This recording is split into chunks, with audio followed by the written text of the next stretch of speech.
my path straight. I know, I'm gonna shout and praise. My God can be trusted over and over and over again. My God can be trusted over and over and over again. Over and over and over again.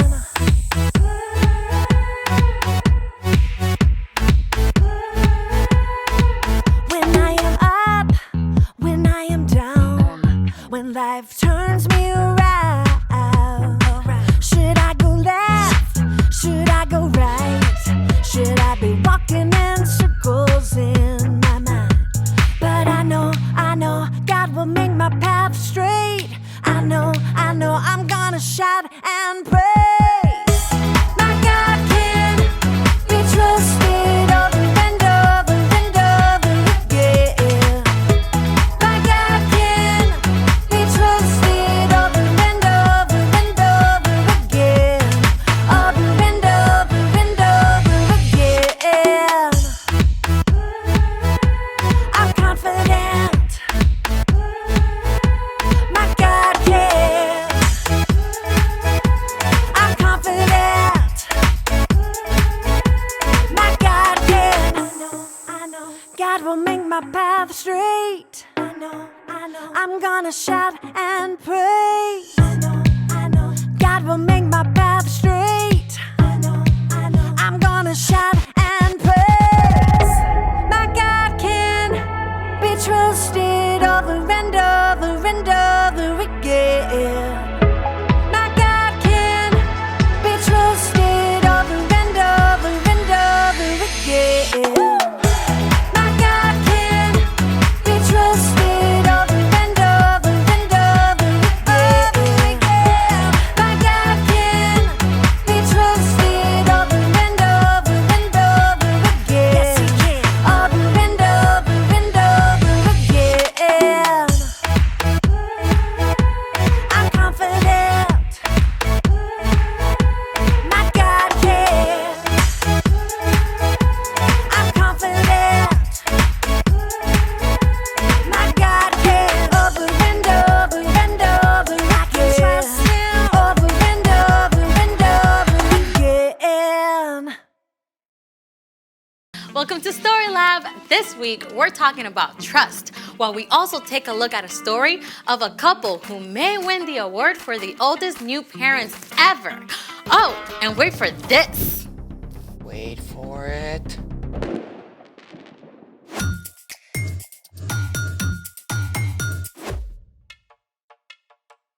Hey, I'm Amaya. And I'm Zeke. And this week, we're talking about trust, which is putting your confidence on someone you can depend on. But how do you know who you can depend on? Well, I think the best way is to look up. What do you see? The ceiling? No, imagine that we're outside. The clouds. Okay, imagine that we're outside and it's nighttime. The stars. Yeah, all those points of light way out into space. Constellations and galaxies, each one filled with more brilliant, burning stars than we can imagine. And every single one points to God.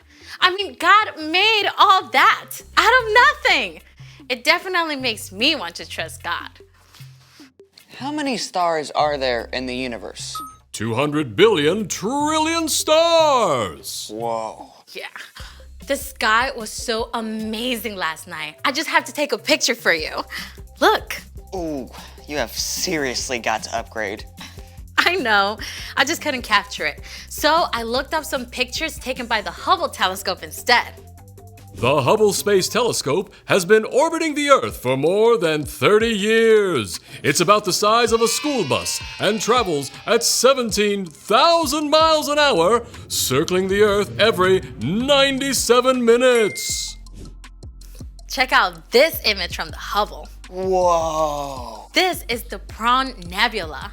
It is 6,000 light years away. Stars are actually formed there, so the Prone Nebula is like a nursery for baby stars.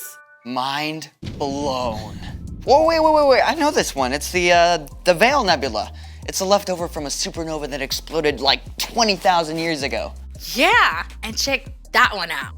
Oh, those look like Christmas lights. Well, the red dots are actually dying stars called red dwarfs, and the bluish dots are burnt out stars called white dwarfs. And they're all part of this huge cluster of stars called the Omega Centauri. Oh, I know him. He's a transformer. I think we're talking about something different. Ah. Oh, is that it? I want to see more stars. Well, that's all I've got. Unless What? we can make our very own stars right here in the lab. I'm ready. I don't think you're gonna need those. They're for style. Okay then, let's make it.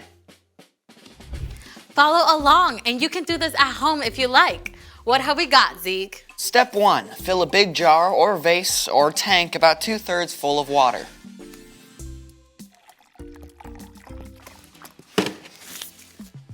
Step 2, pour oil into a small bowl. Or 2, or 3.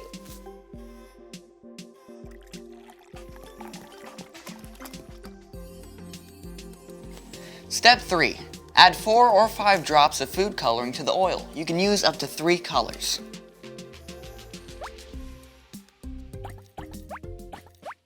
Step 4, whisk the food coloring with the oil. It's a little latte. A really oily latte. Okay, pour. Wait for it. Whoa. Our very own shooting stars. Oh, can we see that again? Oil is less dense than water and floats on top. Food coloring is water-based and mixes with water. Once the oil is added to water, the heavier food coloring sinks down. As soon as they hit the water, they dissolve, forming tiny shooting stars. Oh, let's do it again. We've got tons of food coloring. I'd love to make stars all day, but we got a story to tell, and stars are a big part of this one. It's time for... The story before the story. Today, we're in the very first book of the Old Testament, Genesis. God made our amazing world, but sin entered the world. People turned away from God and went their own way. So God picked one man, a guy named Abraham. And even though Abraham was like 90 years old and had no kids, God told him to look up. God promised Abraham he'd have more kids than stars in the sky. Yeah, and the whole entire world will be blessed through Abraham's family. But Abraham and his wife, Sarah, they waited for years and years, and they still didn't have kids. Which is where our story starts. We're ready. Hey everyone, I'm Brian. It's amazing how all of creation can talk to us about God. You know, after God told Abraham that he and Sarah would have more kids than there are stars, I bet they went outside at night a lot more. More children than all those stars? Are you sure that's what God said? He promised. He said, we'll have a son. God's promise was clear, but Abraham and Sarah spent years staring up at those stars, waiting and wondering. They were both old, like old enough to be great-grandparents. Could they really have a brand new baby at their age? But at last, one day when Abraham was 99 years old, God met with him again. It was the very hottest part of the day, and Abraham was sitting in the shade of his tent when he saw 3 strangers approaching. Abraham knew right away they were visitors from heaven. He went to greet them and bowed low to show them honor.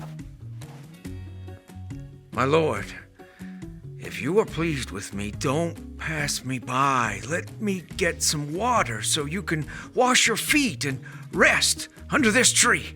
Let me get you some food to give you strength, and then you can go on your way.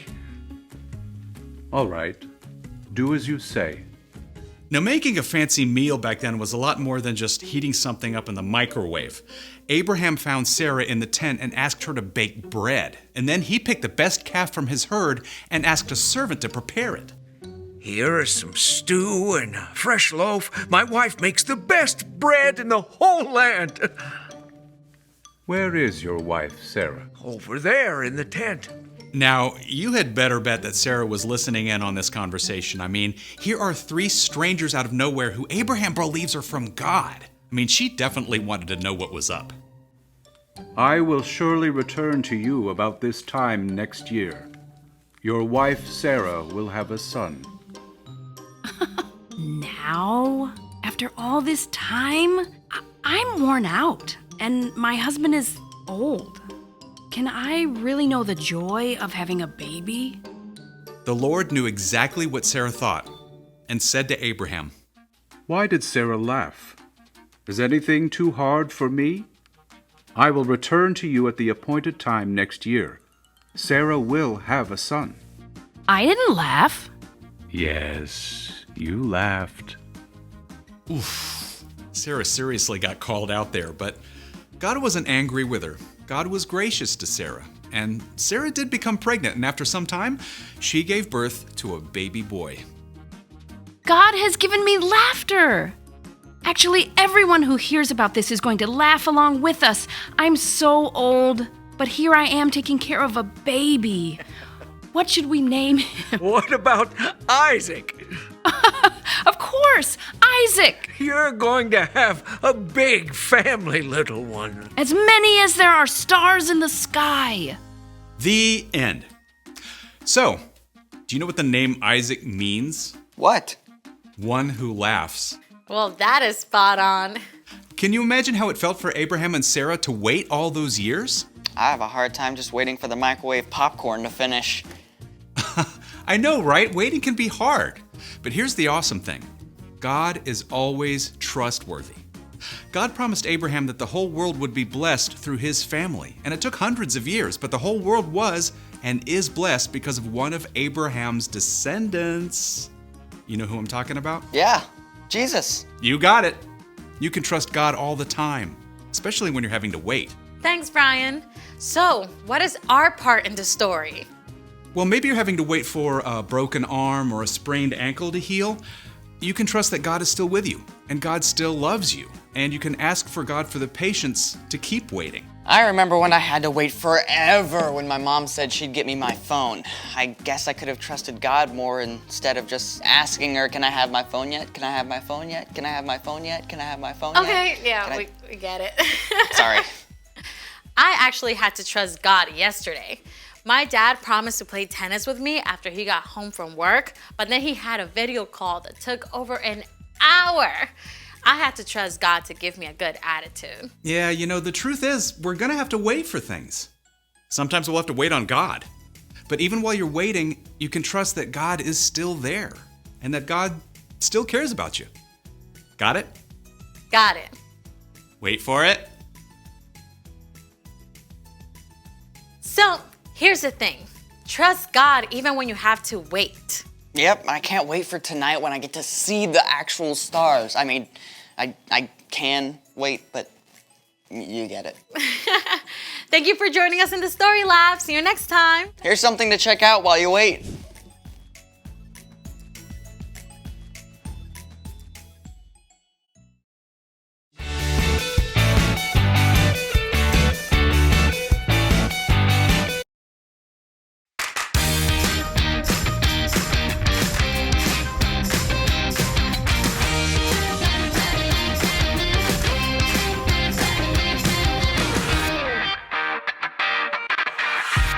Hey, I'm Lawson, and today I've got a really amazing story. Mom, the battery light's flashing. There's enough. Go on. So, I've got the story for you. It's still flashing. Keep going. There's enough, I promise you. Go on. Are you sure? Okay, anyhow, I've got a really awesome story today from this girl named Lacey. Now, Lacey's great at a lot of things in school. When the teacher asks for their haiku poems, she's the first to volunteer. When your mind is blank, find an emoji. Press send to say what words can't. And the whole class applauds and tosses confetti.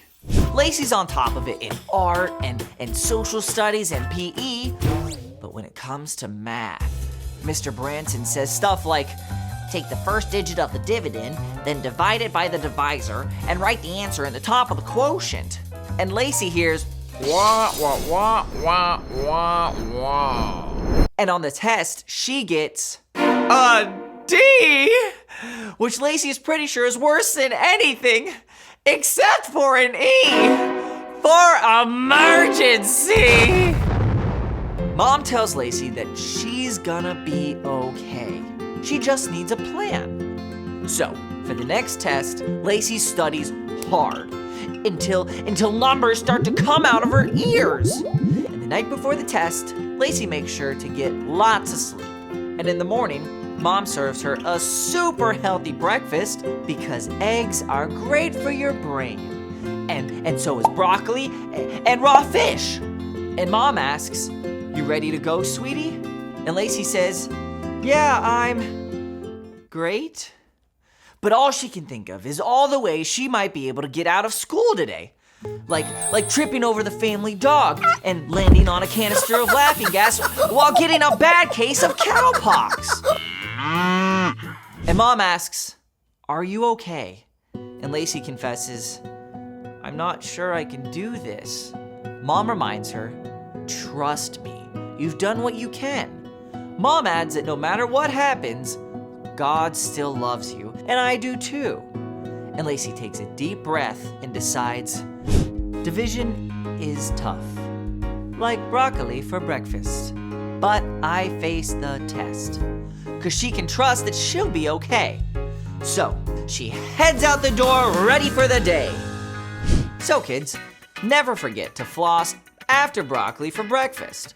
But always do remember this, that trust is putting your confidence in someone you can depend on.